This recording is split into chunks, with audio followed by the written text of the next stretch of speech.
Nobody suspected that the quiet woman restocking paint cans at Hawkins Hardware could breach a fortified compound in total darkness, neutralize multiple hostiles without a sound, and extract intel that could change the course of a war. But sometimes the most dangerous people are hiding in the most ordinary places. Before we jump back in, tell us where you're tuning in from, and if this story touches you, make sure you're subscribed, because tomorrow I've saved something extra special for you. Riley Torres had been working at Hawkins Hardware Tools in Cedar Falls, Oregon for exactly 18 months, 2 weeks, and 3 days. She knew the precise count because anonymity required attention to detail, and detail had kept her alive through 7 deployments with Marine Force Reconnaissance. Now, instead of infiltrating enemy positions behind enemy lines, she spent her days helping contractors find the right grade of sandpaper and mixing custom paint colors for suburban homeowners. The irony wasn't lost on her. A woman who had once led covert operations across 3 continents was now an expert on the difference between semigloss and satin finish. But that was exactly the point. Nobody looked twice at a hardware store clerk. Nobody asked questions about her past. Nobody expected anything extraordinary from the soft-spoken woman in a Hawkins Hardware polo shirt who always volunteered for inventory duty in the back warehouse. Cedar Falls was the kind of small Oregon town where everyone knew everyone else's business, except when it came to Riley Torres. She'd chosen it specifically for that reason: remote enough to avoid scrutiny, large enough to blend in, and far from any military installations that might trigger unwanted recognition. The locals knew her as the reliable employee who never called in sick, never complained about overtime, and somehow always knew exactly where to find obscure hardware items that had been gathering dust on forgotten shelves for years. Bill Hawkins, the 3rd-generation owner of the family business, had hired her without hesitation 18 months ago. Her references were impeccable: a carefully constructed background that painted her as a former logistics coordinator for a shipping company, with experience in inventory management and customer service. The fact that she could lift 50-pound bags of concrete mix like they were filled with feathers, or that she instinctively checked sightlines and exit routes every time she entered a room, were details that went unnoticed in the practical environment of a hardware store. "Riley's the best hire I've made in 20 years, Bill often told customers who complimented her efficiency.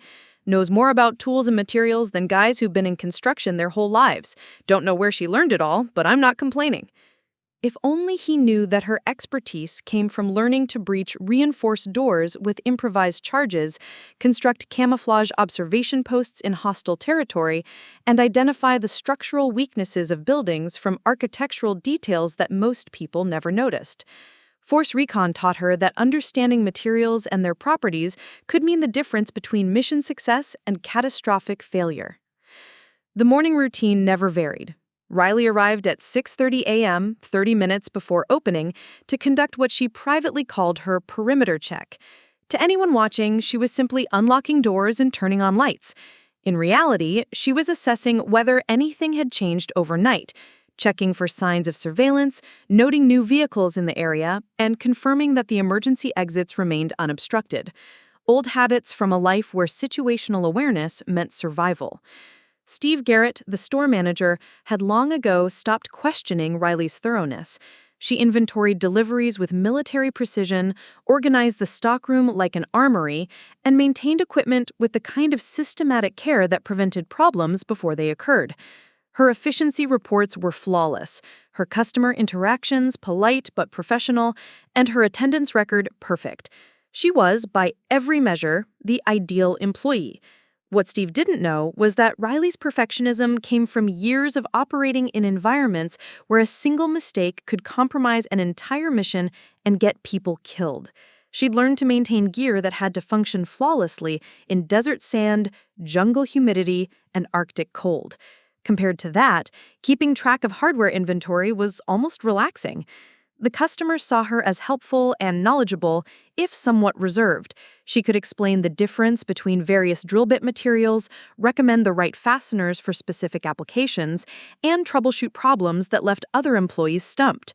Her technical knowledge seemed to come from practical experience rather than textbook learning, though no one thought to ask where that experience might have originated. Marcus Bulldog Kane was a regular customer who embodied everything Riley had learned to avoid during her months of careful anonymity. A former Army sergeant who'd served 2 tours in Iraq, Marcus carried himself with the swagger of someone who expected civilian deference to his military service. He wore tactical gear to run errands, drove a lifted pickup truck covered in military unit stickers, and never missed an opportunity to mention his combat experience. "You know what your problem is," Marcus had told Steve Garrett during one of his frequent visits. "You need someone with real military experience helping customers. Half these contractors don't know quality gear when they see it. Someone like me could set them straight." Riley always found reasons to be elsewhere when Marcus came in. Something about his behavior triggered instincts that had been honed in places where the wrong kind of attention could be lethal. He was loud, attention-seeking, and dismissive of anyone he perceived as beneath his status. Everything that professional operators learned to avoid. But even careful planning couldn't account for every variable. On this particular Tuesday morning in November, Riley was restocking the fastener aisle when she heard the commotion from the front of the store. Raised voices, aggressive posturing, and the unmistakable sound of someone looking for trouble. "You telling me you don't carry military spec gear?" Marcus's voice carried across the store. "What kind of hardware store doesn't understand tactical applications?" "Sir, we carry contractor-grade equipment," Steve was saying, his tone diplomatic but strained. "If you're looking for something specific, maybe Riley can help. She's our inventory specialist." Riley felt her stomach tighten. The last thing she wanted was to interact with Marcus Kane, especially when he was in one of his confrontational moods. But refusing to help would draw exactly the kind of attention she'd spent 18 months avoiding. She walked toward the front counter, mentally preparing the same polite, professional demeanor she'd perfected for dealing with difficult customers. What she found was Marcus facing off against Jason Webb, a local contractor who'd made the mistake of questioning Marcus's expertise about load-bearing hardware. "Army taught me more about structural engineering than you learned in 30 years of hanging drywall. Don't lecture me about weight distribution when you've never had to build a fortified position under enemy fire." Jason, a soft-spoken man in his 50s, looked uncomfortable with the confrontation. "I wasn't lecturing anyone, just saying that for residential applications, you might want to consider—" "Residential applications?" Marcus interrupted. "You think like a civilian. That's your problem. You don't understand tactical thinking." Riley reached the counter as the situation continued to escalate. She could see other customers watching nervously and Bill Hawkins approaching with the expression of someone preparing to ask a problematic customer to leave. "Gentlemen," she said quietly, using the tone she'd perfected for de-escalating tense situations, "is there something I can help you find?" Marcus turned to her with barely concealed irritation. "Yeah, maybe you can explain to your contractor friend here why civilian-grade hardware isn't sufficient for serious applications." The condescension in his voice was unmistakable. To Marcus Kane, she was just another civilian employee who couldn't possibly understand the complexities of military-grade equipment. Riley felt the familiar tightness in her chest that came from being underestimated by someone who had no idea what she was dealing with. "What specific application are you considering?" she asked, maintaining her professional composure. "Reinforced mounting systems for tactical equipment," Marcus replied, as if explaining something to a child, the kind that civilians don't usually understand. Riley nodded calmly, though something in her posture shifted almost imperceptibly. 18 months of careful anonymity hung in the balance, but some challenges couldn't be ignored forever.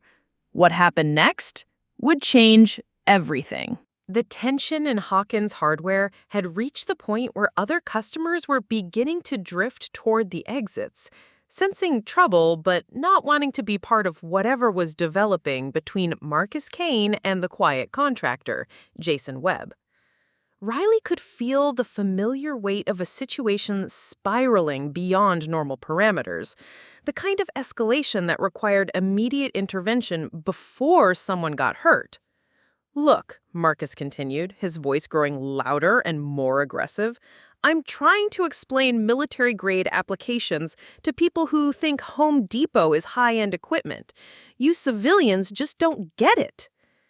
Jason Webb shifted uncomfortably, clearly wanting to disengage from the confrontation. "I'm not looking for an argument. I just need some heavy-duty anchors for a deck renovation." "Deck renovation?" Marcus laughed, a harsh sound that carried genuine contempt. "See, that's exactly what I'm talking about. You're thinking like someone who's never had to secure equipment that needs to hold under combat conditions. When you've been in situations where failure means people die, you learn to think differently." Riley watched the interaction with the trained eye of someone who'd spent years reading battlefield dynamics. Marcus was escalating deliberately, using his military service as a weapon to dominate what should have been a simple customer service interaction. His body language showed all the signs of someone looking for a fight. Shoulders squared, weight shifted forward, hands moving in aggressive gestures. But it was what happened next that changed everything.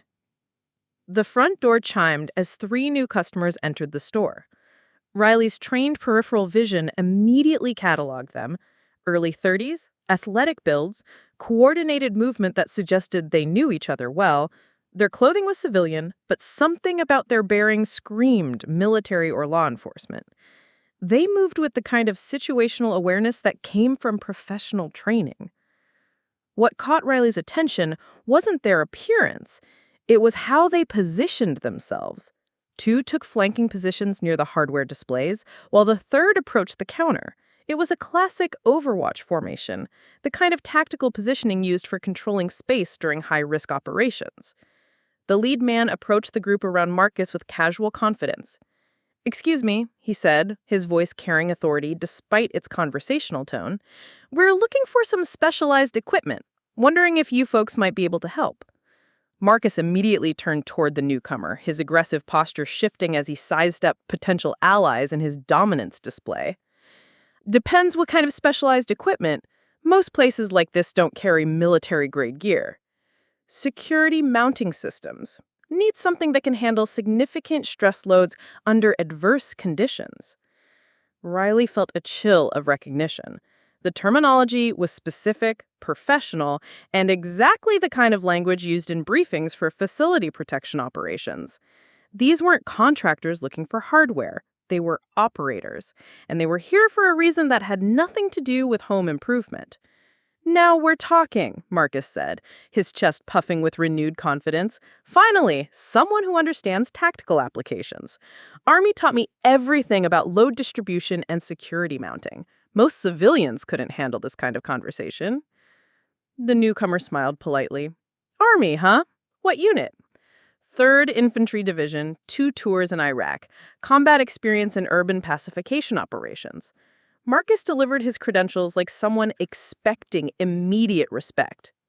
"Impressive," he nodded. "We're actually looking for someone with Force Recon experience. Heard there might be someone in the area with that background." Riley's blood went cold. They weren't here by coincidence. Somehow, despite 18 months of careful anonymity, someone had tracked her to Cedar Falls. The casual mention of Force Recon was a probe, designed to elicit a reaction from anyone with that specific background. Marcus looked confused. "Force Recon, huh? That's Marines, not Army. Why would you be looking for Marine personnel?" "Let's just say we have a situation that requires certain specialized skills. Someone with experience in covert infiltration and tactical extraction." The other 2 men had moved to positions that gave them clear sight lines to all the store's exits. Professional habits that confirmed Riley's growing suspicion that this was a deliberate operation, not a random encounter. Steve Garrett approached the group with obvious nervousness. "Gentlemen, is there something specific I can help you find? We don't usually get requests for military equipment." "Just looking for someone who might be able to provide consultation on specialized applications. Someone with the right background and experience." Riley realized she was facing a critical decision point. She could continue her charade of ignorance, hope they would leave without making a connection, and pray that her carefully constructed cover would hold. Or she could acknowledge what was becoming increasingly obvious, that her anonymous life in Cedar Falls was about to end whether she participated or not. Marcus, oblivious to the undercurrents of the conversation, continued his aggressive posturing. Well, if you need someone with real military experience, you're talking to the right guy. Combat veteran, tactical training, urban warfare experience. Whatever consultation you need, I can provide it. The man's smile became more genuine, but not in a way that suggested Marcus had made a good impression. That's very generous, but we're specifically looking for force recon experience. Very particular skill set. Look, Marcus said, his irritation returning as he realized he wasn't getting the respect he expected. I don't know why you Marines think you're so special. Infantry is infantry. Combat experience is combat experience. Riley watched the exchange with growing tension. Marcus's ignorance was creating exactly the kind of attention she'd spent 18 months avoiding. His loud, aggressive behavior was drawing focus to a conversation that should have remained subtle and professional. Jason Webb, clearly uncomfortable with the entire situation, tried to ease toward the exit. I think I'll come back later when things are less busy. But as he moved toward the door, one of the positioned men stepped slightly into his path, not blocking him directly, but making it clear that leaving wasn't going to be as simple as walking out. The situation was escalating beyond a customer service interaction into something that required immediate assessment and potential action. Riley could feel her force recon training automatically engaging threat evaluation, tactical options, exit strategies. All the skills she'd tried to suppress for 18 months were suddenly active and alert. Ma'am, the lead man said, turning his attention directly to Riley for the first time. You've been very quiet. Any thoughts on specialized mounting systems for security applications? The question was casual, but his eyes were nothing but.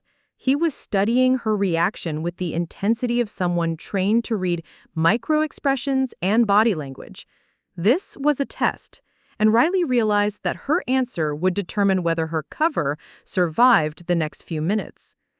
18 months of careful anonymity hung in the balance as every person in Hawkins Hardware waited for her response. Riley felt the weight of multiple gazes focused on her, each carrying different expectations and levels of scrutiny.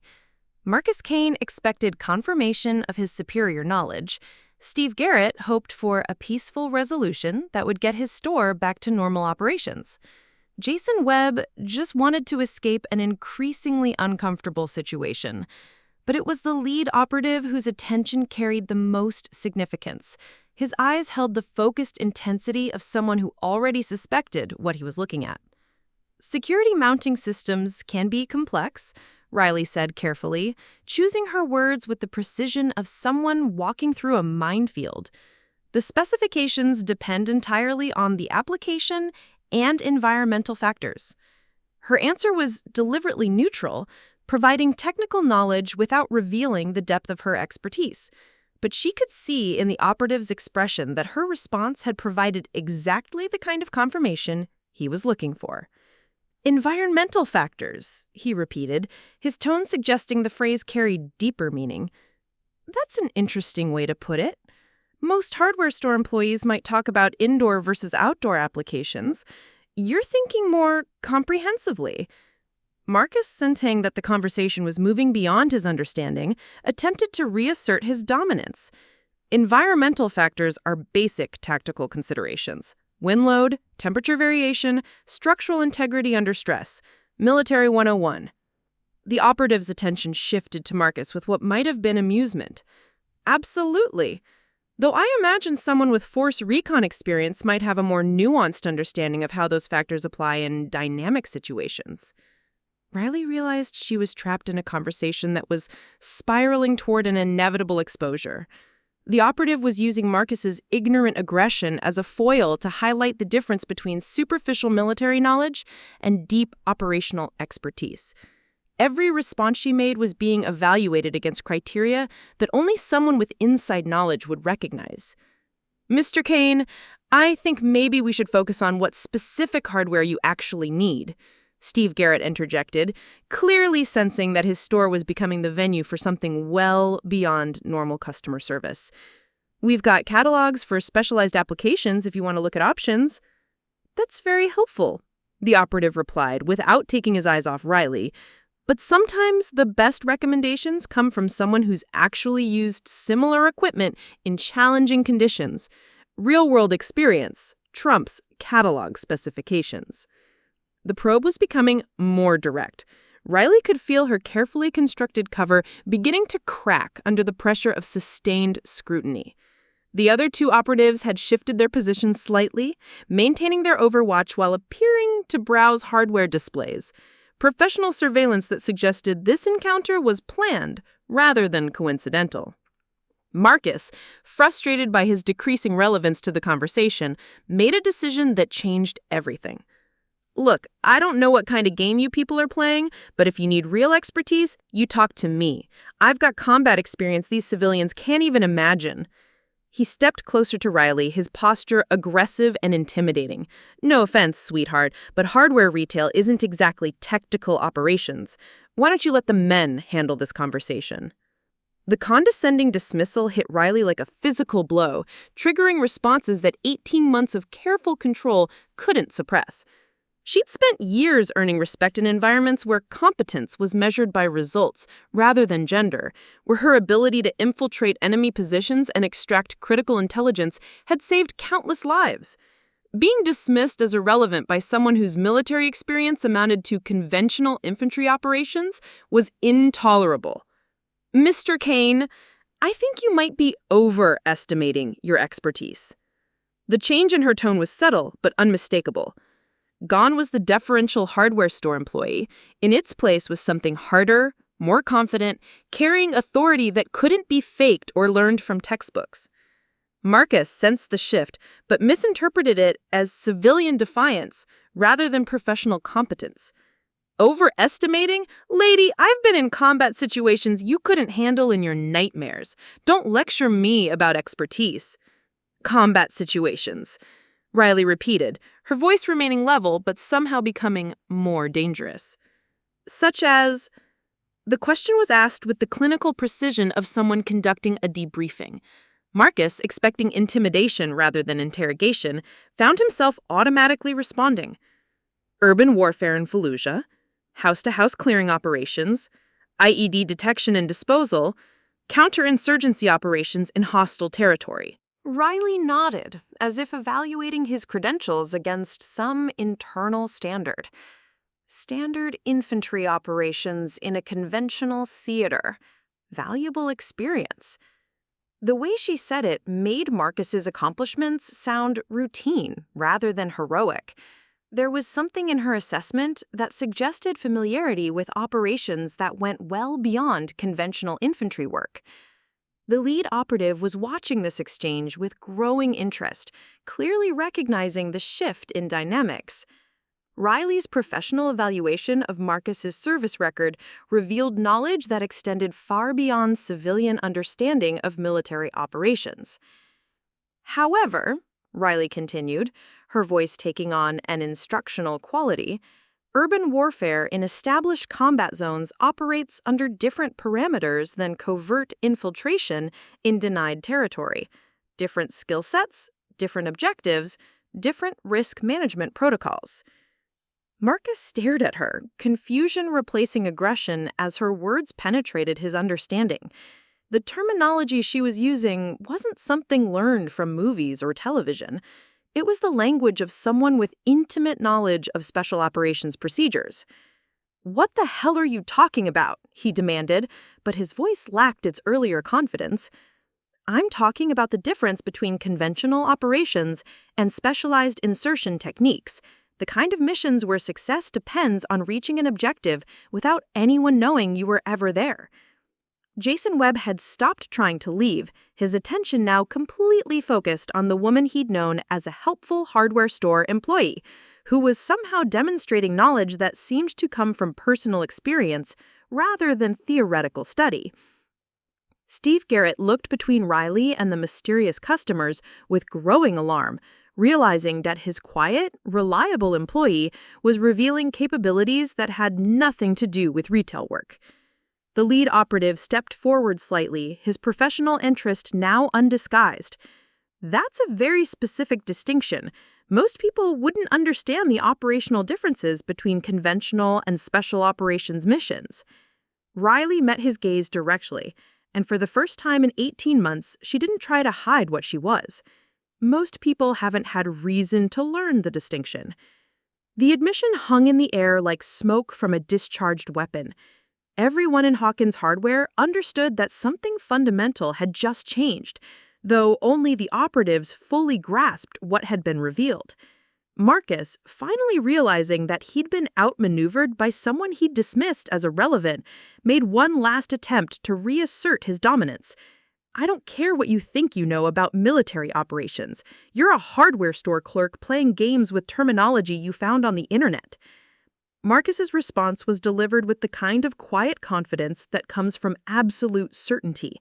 "Mr. Kane, if I wanted to demonstrate the difference between your experience and mine, we could step into the back warehouse and I could show you 17 different ways to neutralize an armed opponent using items available in aisle 6, but that would be unprofessional." The statement was made without threat or aggression, delivered in the same tone she might use to explain paint color options, but everyone present understood that it wasn't a bluff. The silence that followed was broken by the lead operative's quiet laughter. "Now that," he said, "sounds like someone with the right kind of experience." The atmosphere in Hawkins Hardware had shifted from customer service tension to something far more serious. Riley could feel the familiar calm that preceded action, the mental state she'd learned to enter when situations moved beyond talk into the realm where training and instinct determined outcomes. 18 months of careful anonymity were crumbling, but there was something liberating about no longer having to pretend she was less than what she was. Marcus Kane, finally sensing that he'd stumbled into waters far deeper than he understood, took a step back. But his retreat only seemed to encourage the lead operative, who moved closer with the confidence of someone who'd found exactly what he'd been looking for. "I think it's time we stopped playing games," the operative said, his voice carrying new authority. "My name is Agent Collins, and I represent certain interests that have been looking for someone with very specific capabilities." Riley felt her muscles tense automatically. The mention of certain interests, combined with tactical positioning and deliberate probing, meant she was facing exactly the kind of official attention she'd spent 18 months avoiding. "I'm not sure what you think you're looking for," she replied carefully, "but I'm just a hardware store employee." Agent Collins smiled, but it wasn't a friendly expression. "Miss Torres, we both know that's not entirely accurate." The use of her real name hit like a physical blow. Her cover identity had been carefully constructed, but apparently not carefully enough to avoid detection by whoever Collins represented. Steve Garrett looked confused by the name discrepancy, while Marcus finally seemed to realize he'd been outclassed by forces beyond his comprehension. "I think there's been some mistake," Riley said, though she knew the denial was futile. "My name is Riley Martinez, and I've worked here for 18 months.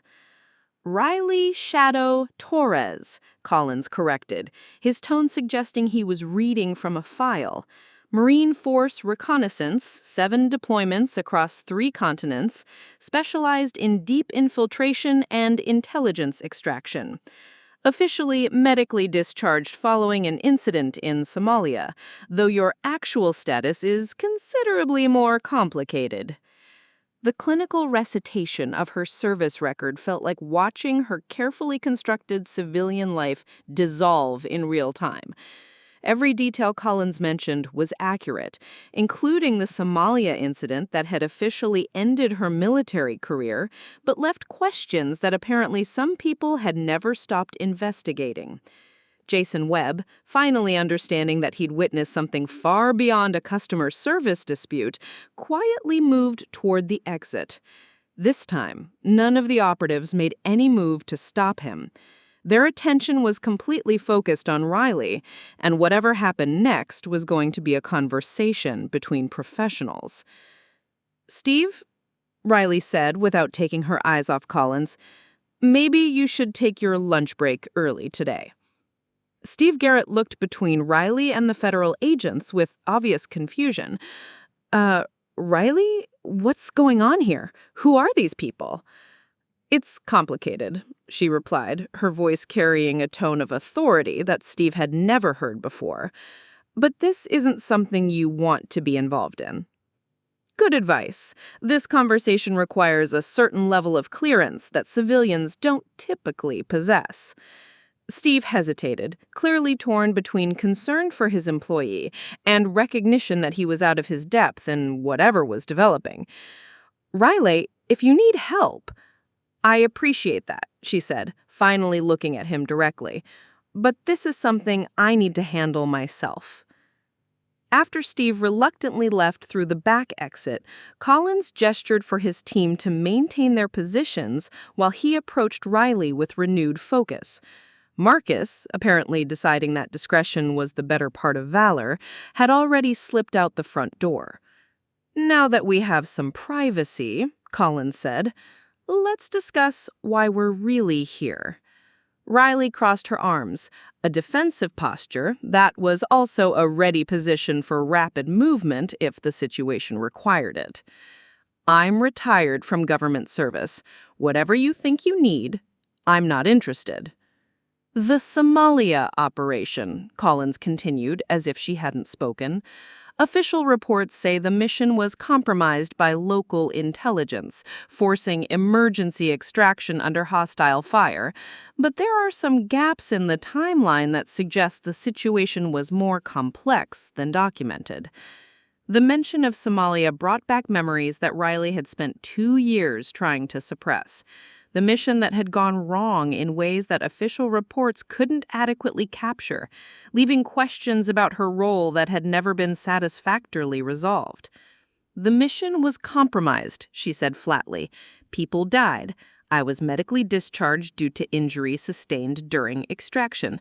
End of story." Except it's not the end of the story, Collins replied, because someone with your background doesn't just disappear into civilian life without good reason. Someone with your capabilities doesn't take a job mixing paint unless they're running from something. Riley felt the familiar weight of guilt and responsibility that had driven her away from military service. The Somalia operation had succeeded in its primary objective, but the cost in personnel had been higher than anticipated, and questions about tactical decisions made under pressure had followed her through the discharge process. "I left because I was done with situations where my decisions could get people killed," she said, the honesty surprising her. "Sometimes the best operators are the ones who know when to walk away." Collins studied her face with the practiced eye of someone trained to evaluate personnel under stress. "But you never really walked away, did you? You just found a place to hide while you figured out how to live with what you'd experienced." The observation was uncomfortably accurate. Riley had chosen Cedar Falls specifically because it was far from anything that might trigger memories of her operational life. But hiding from her past hadn't resolved the underlying issues that had driven her away from military service. "What exactly do you want?" she asked, deciding that direct confrontation was preferable to continued psychological maneuvering. Collins reached into his jacket and withdrew a tablet, which he activated and placed on the hardware store counter. The screen showed satellite imagery of what appeared to be an industrial complex surrounded by heavily wooded terrain. 3 days ago, a domestic terrorist cell took control of a chemical processing facility outside Portland.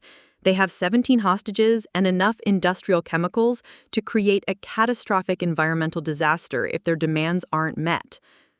Riley looked at the imagery with automatic tactical assessment, her trained eye noting defensive positions, access routes, and potential infiltration points. Despite her determination to stay away from operational work, her force recon experience was immediately engaged by the tactical problem presented. Local law enforcement and conventional tactical teams have the facility surrounded, but the terrain and defensive positions make a direct assault extremely risky. The terrorists have threatened to release chemicals if they detect any conventional approach. So you need someone who can get inside without being detected, Riley said, understanding the tactical requirements even as she tried to resist the implications. We need someone who can infiltrate a heavily defended position, gather intelligence on hostage locations and terrorist capabilities, and potentially neutralize key threats from within, Collins confirmed. Someone with force recon training and experience in covert operations. Riley stared at the tactical display, her mind automatically processing approach routes and infiltration strategies while her conscience battled against the involvement she'd tried so hard to avoid. There are other operators with similar qualifications, she said, though her voice lacked conviction. None with your specific combination of skills and availability, Collins replied, and none with your track record of successful deep infiltration operations. The weight of 17 lives hung in the balance as Riley faced the decision she'd been dreading since leaving military service. Her skills could save innocent people, but using them meant returning to a world where life and death decisions carried consequences that haunted operators long after missions ended. I need details, she heard herself saying, though part of her mind was screaming warnings about the path she was choosing. Collins smiled for the first time since entering the store. I was hoping you'd say that. The tactical briefing that followed transformed Hawkins Hardware into an impromptu command center. Collins's team had come prepared with detailed intelligence, satellite imagery, and operational assessments that painted a grim picture of the situation developing outside Portland. Riley found herself studying terrorist positioning and defensive capabilities with the focused intensity she hadn't felt since her last deployment. The facility is a former pesticide processing plant that was converted to industrial chemical storage, Collins explained, manipulating the tablet display to show different angles of the complex. The terrorists chose it specifically because of the environmental threat potential. One wrong move and we're looking at a toxic cloud that could affect thousands of civilians. Riley examined the imagery with professional detachment, her force recon training automatically cataloging tactical challenges and potential solutions.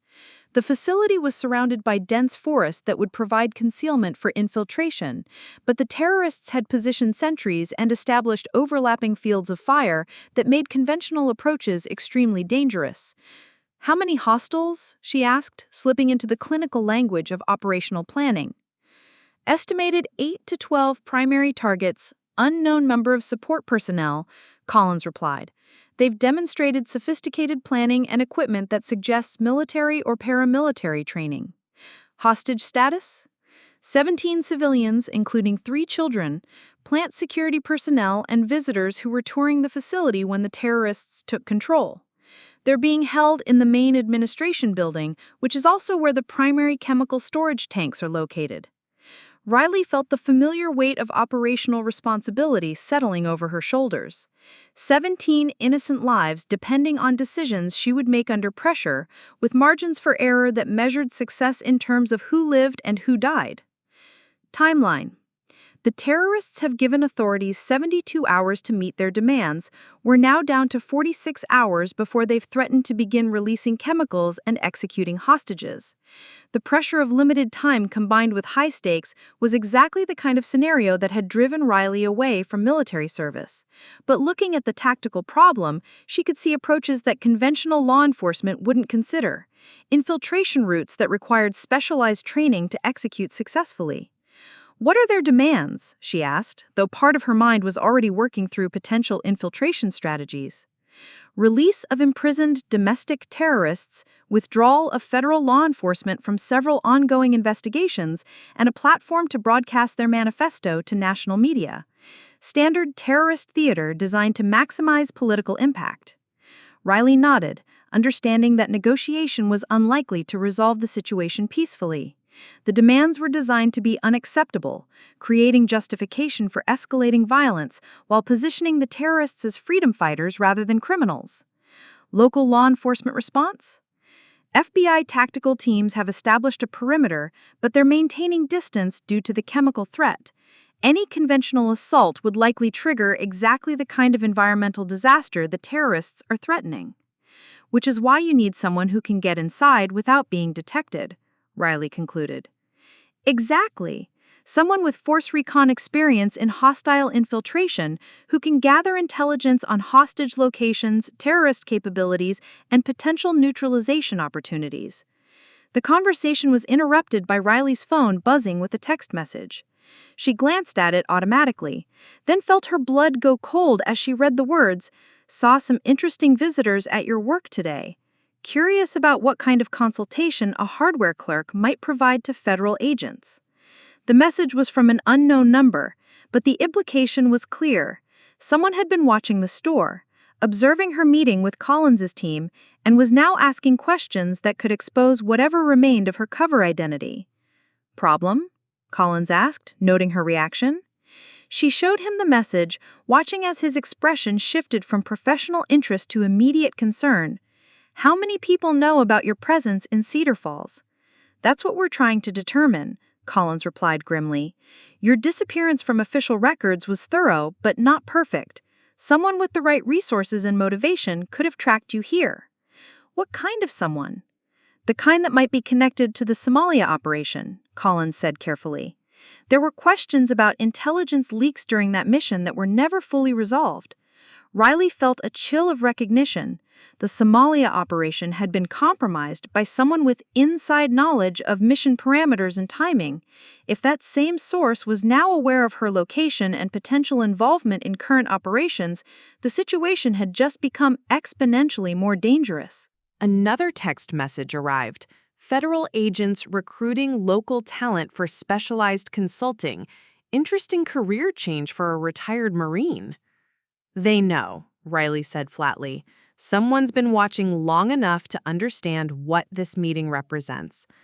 Collins immediately activated his radio. "Control, this is Team Leader. We may have a compromise. Request immediate background surveillance sweep and communication intercept protocols." The response crackled back within seconds. "Copy, Team Leader. Surveillance teams are mobile. Be advised, we're picking up unusual electronic signatures in your area." Riley looked around Hawkins Hardware with new awareness, suddenly seeing her workplace as a tactical environment rather than a civilian retail space.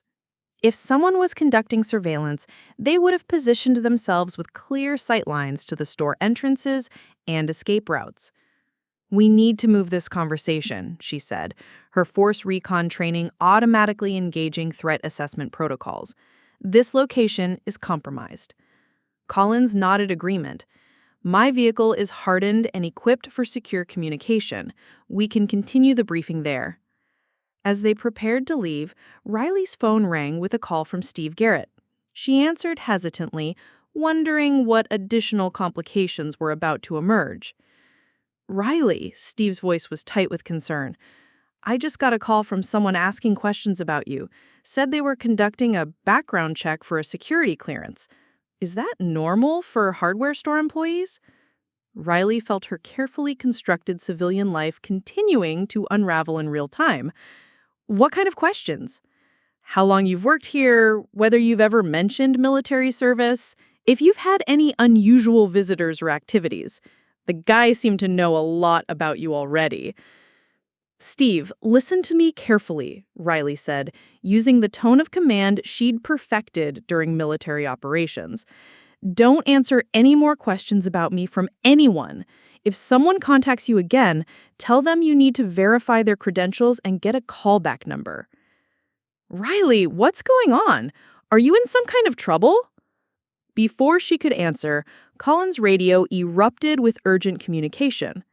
Team leader, we have multiple vehicles converging on your location.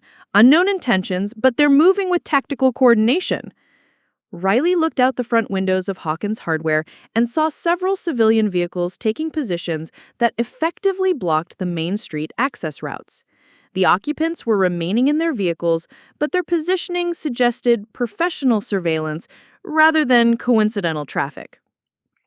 "Steve," she said into the phone, "I need you to stay away from the store for the rest of the day. There's a situation developing that's not safe for civilians."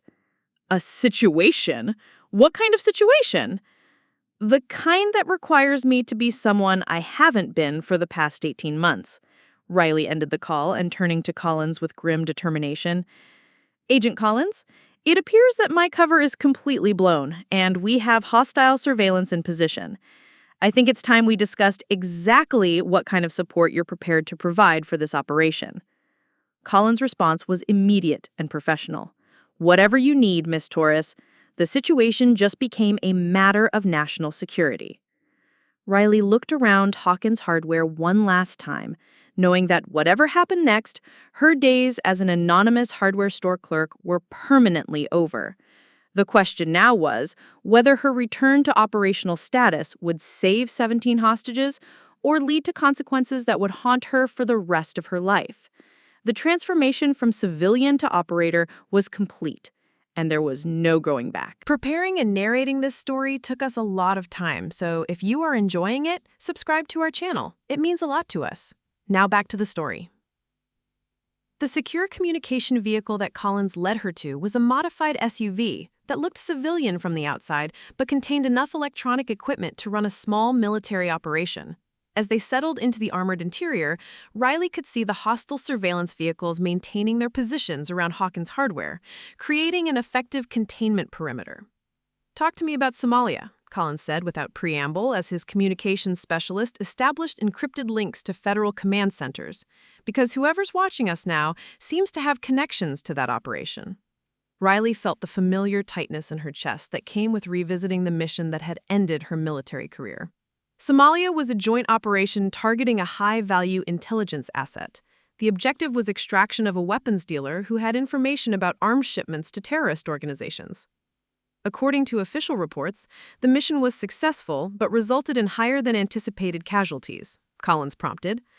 "The official reports don't tell the whole story," Riley admitted, watching the surveillance vehicles through the SUV's tinted windows. "We were compromised before we even reached the objective.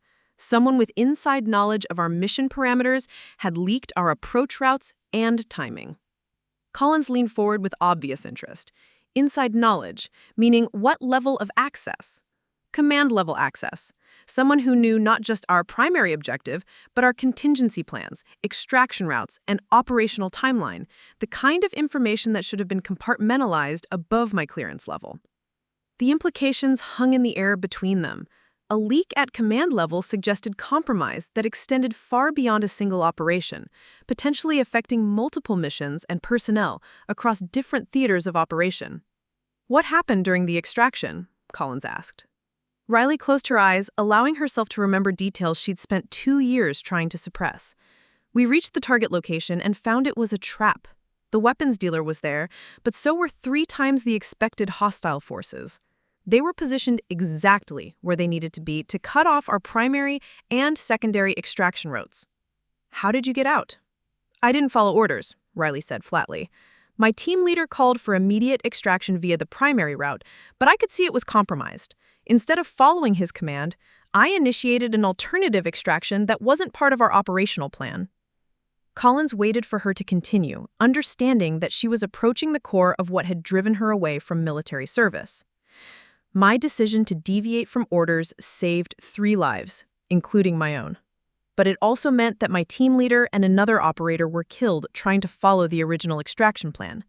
If I had convinced them to follow my assessment instead of orders, they would still be alive. You made a tactical decision based on real-time intelligence. That's exactly what Force Recon operators are trained to do. I made a decision that contradicted direct orders and resulted in the deaths of 2 Marines. The official investigation concluded that no fault could be assigned to my actions, but that doesn't change the fact that people died because I chose individual survival over unit cohesion. Collins' communications specialist looked up from his equipment with urgent information. Sir, we're intercepting coded transmissions between the surveillance vehicles. The encryption is military grade, but we're picking up references to Somalia asset and containment protocols. Riley felt her blood go cold. Containment protocols was terminology used for operations designed to eliminate security threats rather than capture them. If the people watching them were using that language, this wasn't surveillance. It was preparation for elimination. How many vehicles? Collins asked his specialist. 6 confirmed, possibly more. They're maintaining containment but not moving to intercept. Appears they're waiting for something. Collins activated his radio to contact Federal Command. Control, this is Team Leader. We have a situation that requires immediate extraction and tactical support. Recommend deploying quick reaction force to our location. The response was immediate but troubling. Team Leader, be advised that we're receiving conflicting intelligence about your situation. Request confirmation of your operational status before deploying support assets. Riley and Collins exchanged glances that conveyed mutual understanding of the implications. If Federal Command was receiving conflicting intelligence, it suggested that whoever was conducting surveillance had connections that extended into official channels. Collins, Riley said quietly, I think we need to consider that the Somalia leak wasn't a one-time compromise.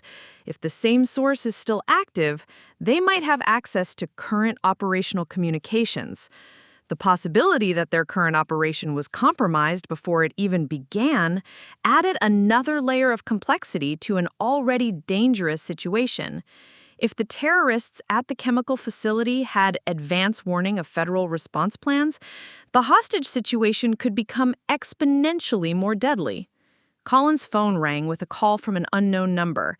He answered cautiously, putting it on speaker so Riley could hear the conversation. Agent Collins. The voice was electronically distorted, but clearly intelligent and well-informed. I believe you're currently in the company of someone we've been looking for. Who is this? Collins demanded. Someone who has unfinished business regarding the Somalia operation. Ms. Torres made certain decisions that had far-reaching consequences beyond the immediate tactical situation. Riley felt recognition stirring at the edges of her memory. Something about the phrasing and terminology suggested familiarity with classified operational details that only a limited number of people would possess. What kind of consequences? She asked, taking control of the conversation. The kind that resulted in the exposure of intelligence networks that had taken years to establish. Your deviation from orders didn't just save your life, it compromised ongoing operations that affected national security interests. The accusation hit Riley like a physical blow. If her tactical decision in Somalia had broader implications that she hadn't been told about, it would explain why someone had been tracking her location and why her return to operational status was generating hostile attention. You're saying my actions in Somalia compromised other operations? She pressed. I'm saying your survival came at a cost that you were never made aware of. And now that you're returning to operational status, certain parties are concerned about the security implications. Collins interrupted the conversation. Are you threatening a federal agent and a military veteran? I'm providing information about security risks that your superiors should have briefed you about before recruiting Ms. Torres for current operations. The call ended abruptly, leaving Riley and Collins staring at each other while processing the implications of what they'd just heard. If Riley's survival in Somalia had somehow compromised other operations, her involvement in the chemical facility situation could create additional security vulnerabilities. Collins, Riley said slowly, I think we need to reconsider whether my participation in this operation creates more problems than it solves. But before Collins could respond, his communications specialist announced new developments that changed everything. Sir, we're receiving emergency broadcast from the Portland facility. The terrorists have moved up their timeline. They're threatening to begin releasing chemicals and executing hostages in 6 hours unless their demands are met. Riley looked at the tactical display showing 17 innocent lives depending on decisions that would be made in the next few hours. Whatever the Somalia complications might mean for her personal security, people were going to die if someone didn't infiltrate that facility and neutralize the terrorist threat. Agent Collins, she said with grim determination, I think we're out of time for security assessments. If those hostages are going to survive, we need to move immediately. The past was catching up with her, but the present required action that couldn't wait for perfect information or complete security clearance. The drive to the tactical staging area outside Portland took 2 hours, during which Riley found herself caught between preparation for the most dangerous operation of her career and phone calls that made it clear her anonymous life in Cedar Falls was completely destroyed. Steve Garrett called 3 more times with reports of federal agents, private investigators, and unidentified individuals asking detailed questions about her employment and activities. Riley, Steve's voice was tight with concern during his final call. Someone broke into the store last night. They didn't take anything from the registers or inventory, but your employee file is missing. Personnel records, emergency contacts, everything. Riley felt a chill of recognition. Professional intelligence gathering that targeted specific information rather than valuables suggested that whoever was pursuing her had escalated from surveillance to active investigation. Steve, I need you to close the store for the rest of the week, she said. Tell anyone who asks that you're doing inventory or renovations. Don't answer questions about me from anyone, regardless of what credentials they show. What kind of trouble are you in? Steve asked. This feels like something way beyond employee background checks. The kind of trouble that follows people who try to disappear from jobs that don't normally allow retirement, Riley replied, realizing that honesty was the only way to keep him safe. I used to work for the government in a capacity that some people apparently don't want me to return to. After ending the call, Riley found herself staring at tactical displays that showed the chemical facility from multiple angles.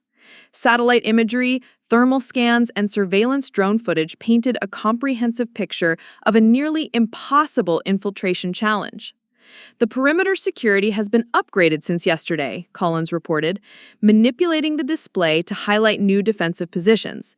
They've added roving patrols and established overlapping fields of fire that cover all the approach routes we initially identified. Riley studied the updated intelligence with professional frustration. The terrorists were demonstrating tactical competence that suggested military training and access to intelligence about federal response capabilities. They know we're coming, she observed. Someone's providing them with information about our assessment and planning. That's our assessment as well, Collins confirmed grimly, which means we have to assume that any conventional approach will be anticipated and countered. Riley's phone buzzed with a text from an unknown number. The facility is more heavily defended than your briefings indicate. Your force recon training won't be sufficient for what you're walking into. She showed the message to Collins, who immediately had his communications specialist attempt to trace the source. But Riley was already processing the implications of someone having detailed knowledge of both her background and the current tactical situation. Collins, she said slowly, I think whoever compromised the Somalia operation is actively working to ensure this mission fails. Before Collins could respond, his radio crackled with an emergency transmission from Federal Command. All units, be advised that we have intelligence indicating potential insider threat to current operations. Operational security protocols are now in effect. The announcement confirmed what Riley had begun to suspect. The Somalia intelligence leak hadn't been an isolated incident, but part of ongoing compromise that was affecting current operations. If the same source was still active, the chemical facility mission was walking into a trap. Collins activated secure communication with his superiors. Control, this is team leader requesting clarification on insider threat assessment. Do we have specific intelligence about operational compromise? Team leader, intelligence suggests that personnel involved in the Somalia operation may be targeted for elimination to prevent exposure of ongoing security breaches. Recommend extreme caution and operational planning. Riley felt the pieces of a larger conspiracy beginning to align. If her survival in Somalia had exposed intelligence networks, and if those same networks were still operational, her involvement in the chemical facility mission represented a threat that some people were willing to kill to eliminate. "I need to know exactly what you haven't told me about Somalia," she said to Collins with forced calm. "Because people are going to die if we're walking into this without understanding the full scope of what we're dealing with." Collins hesitated, clearly weighing security protocols against operational necessity. The Somalia mission wasn't just about extracting a weapons dealer. You were unknowingly gathering intelligence on a network that extended into federal agencies, defense contractors, and foreign intelligence services. Unknowingly? Your mission was compartmentalized. You didn't know that the information you extracted was being used to map corruption and intelligence leaks that went to the highest levels of government. Riley stared at him with growing understanding of why her tactical decision to deviate from orders had created consequences beyond the immediate mission. My survival meant that the intelligence reached federal analysts instead of being eliminated with the rest of my team. Exactly. And that intelligence led to investigations that some very powerful people wanted to prevent. The revelation explained why professional surveillance teams were tracking her and why unknown parties were providing intelligence to terrorists about federal response plans. She wasn't just a former operator returning to service. She was a threat to networks that had spent years establishing themselves in positions of power. Collins' radio erupted with urgent communication. "Team leader, thermal imaging shows the terrorists have moved hostages to a more secure location within the facility. Window for successful extraction is narrowing rapidly." Riley looked at the updated tactical display and realized that conventional infiltration approaches were no longer viable. The terrorists had positioned themselves and the hostages in ways that would make any direct assault result in casualties. "There's another approach," she said quietly, her mind working through possibilities that force recon training had taught her to consider when conventional options failed. "But it requires accepting that this mission isn't just about rescuing hostages." "What do you mean?" "I mean that whoever's providing intelligence to the terrorists wants me to attempt this infiltration. They're counting on either mission failure that results in hostage deaths or my elimination during the operation. Either outcome serves their purposes." Collins studied her face with obvious concern. "So what are you suggesting?" "I'm suggesting that we give them exactly what they expect, but not in the way they're planning for," Riley replied with grim determination. "Force Recon taught me that the most effective operations are the ones that turn enemy expectations against them. You're talking about using yourself as bait. I'm talking about using their intelligence advantage against them. If they know what we're planning, we plan something different. If they expect conventional infiltration, we do something unconventional. If they want me eliminated, we make sure that elimination serves our purposes instead of theirs." Collins studied her face with obvious concern. "So what are you suggesting?" "I'm suggesting that we give them exactly what they expect, but not in the way they're planning for," Riley replied with grim determination. "Force Recon taught me that the most effective operations are the ones that turn enemy expectations against them." Collins was quiet for a long moment, clearly processing the implications of what she was proposing. That's an extremely high-risk strategy. 17 hostages are facing certain death if we don't take extreme risks, Riley pointed out. And the people who compromise Somalia are going to keep killing operators until someone stops them. The tactical challenge had evolved beyond rescuing hostages to confronting enemies who had been operating in shadows for years. Riley realized that her return to operational status wasn't just about this single mission. It was about finally finishing what had started in Somalia. "Collins," she said with quiet certainty, "I think it's time we stopped reacting to their intelligence and started generating some of our own." The tactical briefing room at the federal staging area buzzed with controlled urgency as Riley studied detailed blueprints of the chemical facility, while Collins coordinated with multiple agencies whose jurisdictions overlapped in the crisis. FBI tactical teams, DEA chemical specialists, EPA environmental experts, and local law enforcement had created a command structure that was thorough but cumbersome. The problem with conventional assault, Riley explained to the assembled team leaders, is that it plays exactly into what the terrorists expect. They've positioned themselves and the hostages in ways that make direct intervention nearly impossible without casualties. Special Agent Lisa Harper, the FBI tactical commander, studied Riley with obvious skepticism. Ms. Torres, our tactical teams have extensive experience with hostage situations. What makes you think force recon training provides insights that our specialists haven't considered? Riley looked around the room at faces that represented years of law enforcement experience, but limited exposure to the kind of unconventional warfare that had defined her military service. Your tactical teams train for scenarios where the objective is arrest and prosecution. Force Recon trains for scenarios where the objective is mission completion, regardless of legal constraints. Are you suggesting we ignore legal protocols? Harper asked with obvious concern. I'm suggesting that the terrorists aren't following legal protocols, and responding within conventional frameworks gives them tactical advantages that we can't afford. They've demonstrated capabilities that suggest military training and access to intelligence that allows them to counter standard law enforcement approaches. Collins activated a secure communication line to Federal Command. Control. This is team leader requesting authorization for unconventional tactical approaches. Standard protocols are proving insufficient for current threat parameters. The response came back within minutes.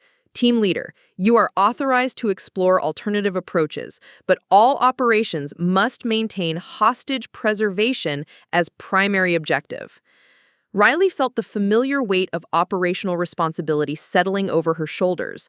Authorization for unconventional approaches meant that success or failure would be measured entirely by results, with limited support if things went wrong.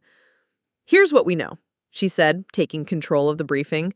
The terrorists have positioned the hostages in the main administration building, which is also where the primary chemical storage tanks are located. Any conventional assault risks triggering the environmental disaster they're threatening. She manipulated the facility blueprints to highlight structural details that most people wouldn't notice. But the facility was built in the 1970s, before modern security considerations. There are maintenance tunnels and utility access points that weren't designed with anti-infiltration measures.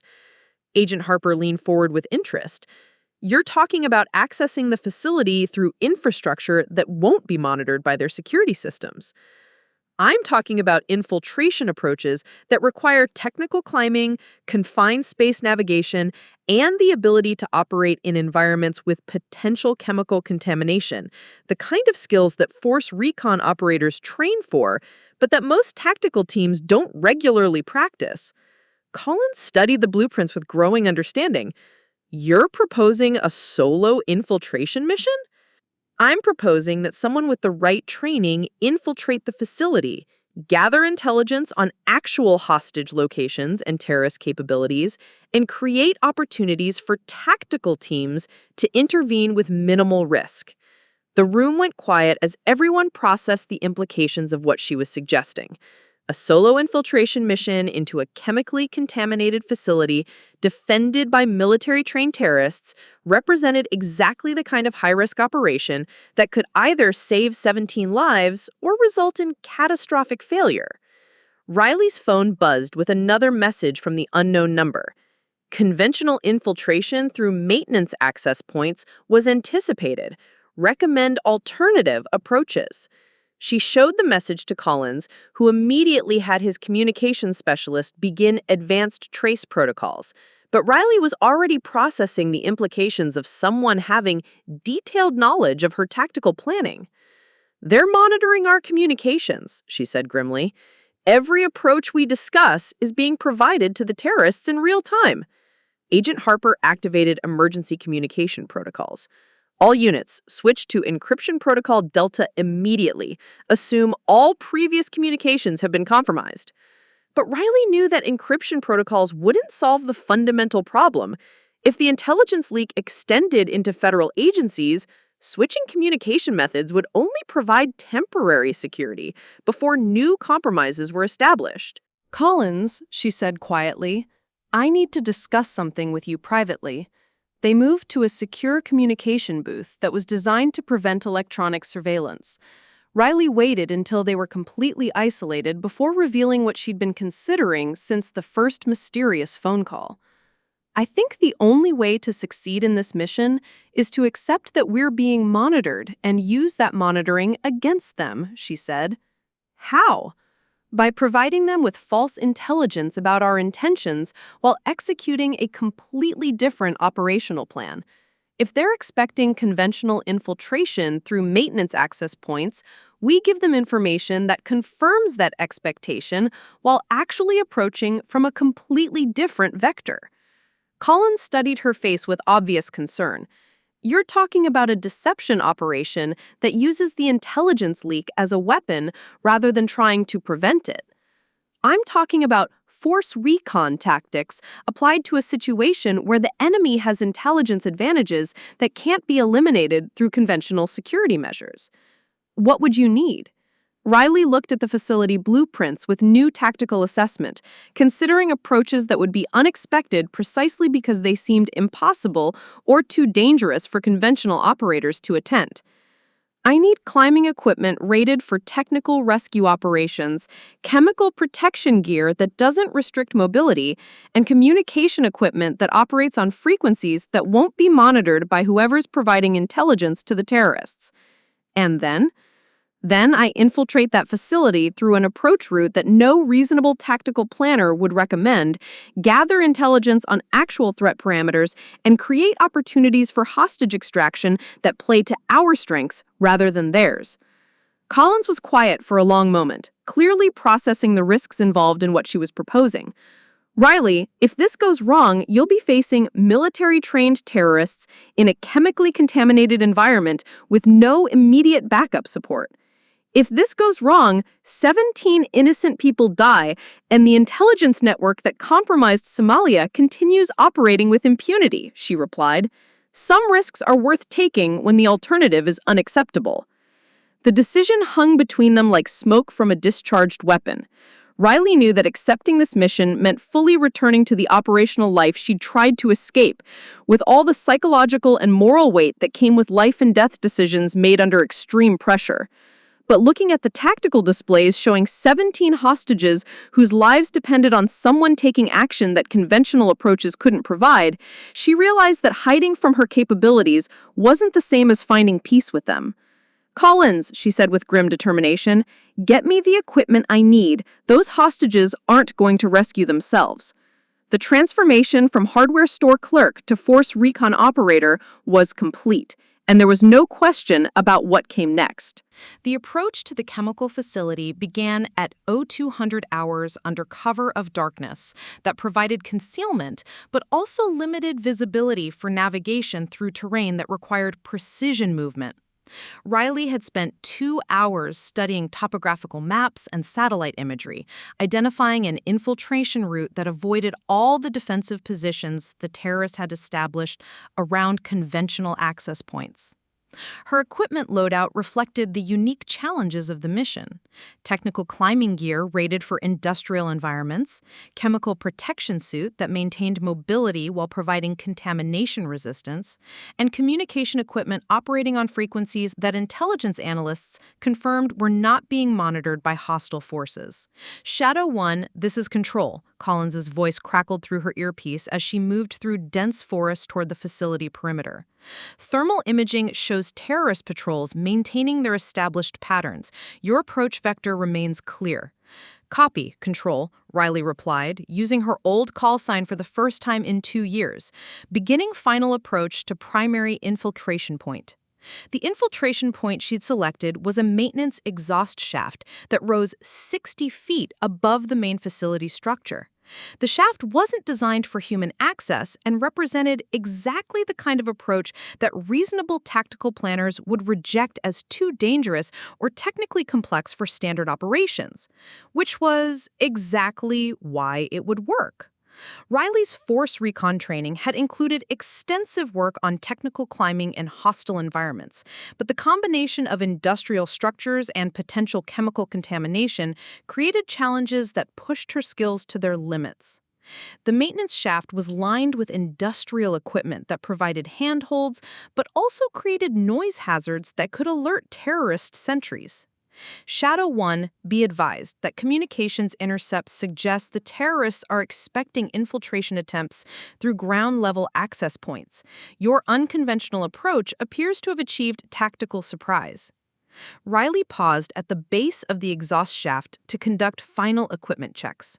Her chemical protection gear was functioning correctly, her climbing equipment was secure, and her communication systems were operating on encrypted frequencies that intelligence analysts confirmed were not being monitored by hostile forces. But as she began her ascent, she realized that the technical challenges were only part of what made this mission dangerous. The psychological weight of returning to operational status after 2 years of civilian life was creating stress responses that she hadn't experienced since Somalia. Every handhold reminded her of similar climbs in hostile territory, where detection meant immediate engagement with enemy forces.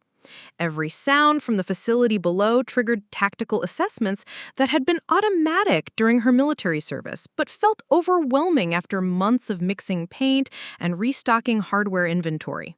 Control. Shadow 1 has reached 30 feet elevation, she reported, pausing to control breathing and heart rate that were elevated beyond optimal operational parameters. Continuing ascent to primary infiltration point. Copy Shadow 1. Thermal imaging shows no hostile activity in your immediate area. The final 20 feet of ascent required movement through mechanical equipment that created noise amplification and vibration that could potentially alert facility security systems. Riley found herself applying technical climbing skills that she hadn't used since advanced force recon training, moving with the kind of precision that measured progress in inches rather than feet. At the top of the shaft, she encountered the first major obstacle, an industrial fan system that was still operational and created air currents that made navigation extremely difficult. The fan blades were large enough to cause serious injury if contact occurred, but stopping the system would create facility alerts that would compromise the infiltration. Riley studied the mechanical system with the problem-solving skills that Force Recon had trained her to apply when conventional solutions weren't available. The fan system operated on a timer that created brief intervals when the blades stopped for maintenance cycle resets. Control. Shadow 1 is holding position for mechanical timing opportunity. Estimate 2-minute window for navigation through primary obstacle. Copy Shadow 1, standing by. The timer cycle provided exactly 90 seconds of fan inactivity. Riley moved through the mechanical system with practiced efficiency, reaching the interior access point with 15 seconds to spare before the fans resumed operation. Inside the facility, she found herself in a utility corridor that provided access to the main building without exposure to areas where terrorist sentries were positioned. But the corridor also contained chemical storage pipes that were leaking industrial solvents that created contamination hazards even with protective gear. Control. Shadow 1 has achieved interior access, she reported quietly, beginning reconnaissance of hostile positions and hostage locations. Moving through the facility required all the stealth training that Force Recon had provided, but applied to an industrial environment where every step created potential noise hazards and where chemical contamination made normal breathing impossible. Through interior windows, she could see terrorist positions that confirmed intelligence estimates of 8 to 10 armed hostiles with military-grade equipment and tactical positioning that demonstrated professional training. But she could also see gaps in their defensive coverage that conventional assault teams could exploit if they had accurate intelligence about hostile capabilities. Control. Shadow 1 has visual confirmation of primary hostile positions, she reported. Count 8 armed targets with automatic weapons and what appears to be explosive devices positioned around chemical storage tanks. Copy, Shadow 1. Can you confirm hostage locations? Riley moved deeper into the facility, using maintenance corridors and utility spaces to avoid detection while gathering intelligence that would be critical for tactical team operations. Through observation windows, she could see into the main administration area where the hostages were being held. What she found was worse than intelligence estimates had suggested. Control. Hostages are confirmed in main administration building, but they're not all in one location, she reported grimly. Terrorists have separated them into 3 different rooms with explosive devices positioned to prevent conventional rescue approaches. The tactical challenge had just become exponentially more complex. Rescuing hostages who were separated into multiple locations while avoiding triggers for explosive devices required coordination that would be impossible with conventional assault techniques.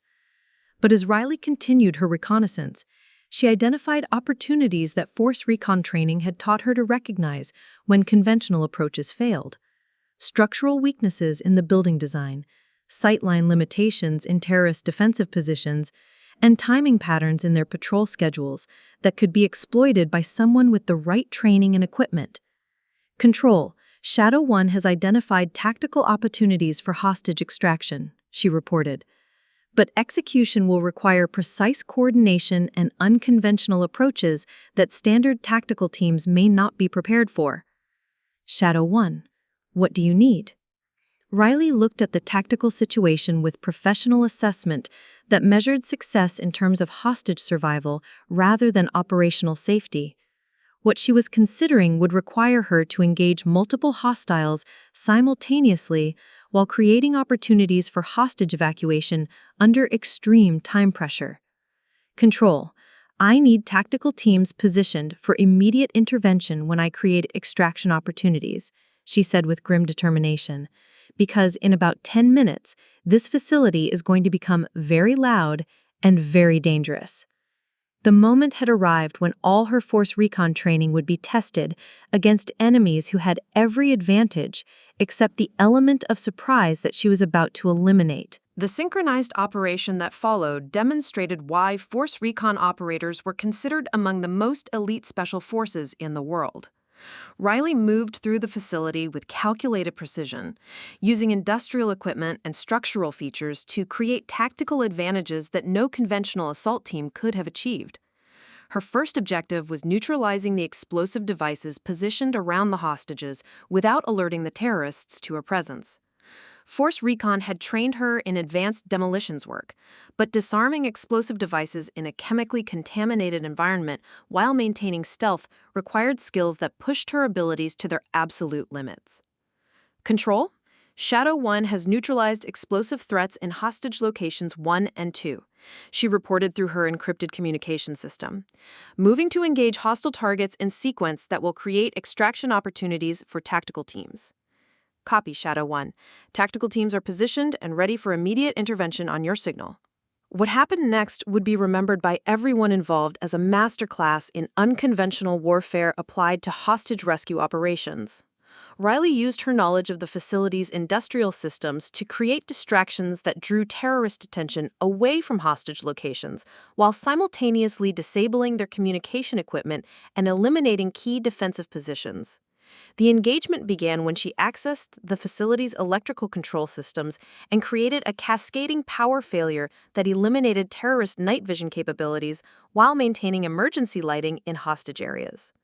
In the confusion that followed, she moved through the facility like a ghost, neutralizing threats with the kind of precision that only came from years of operating in environments where mistakes meant death. Control? Shadow 1 has eliminated 3 hostile targets and secured extraction route for hostage location 1, she reported as tactical teams began their coordinated assault. Terrorists are responding to multiple threats and losing tactical cohesion. The rescue operation that followed demonstrated perfect coordination between special operations capabilities and conventional tactical response. Riley had created the opportunities, and federal tactical teams executed the hostage extractions with flawless precision. Within 18 minutes of Riley's initial engagement, all 17 hostages had been extracted safely and the remaining terrorists had been neutralized or captured. The chemical facility was secured without environmental contamination, and the terrorist threat had been eliminated with 0 civilian casualties.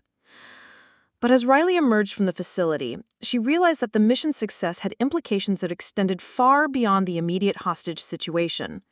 Her return to operational status had been observed by people whose interest in her capabilities went well beyond federal law enforcement.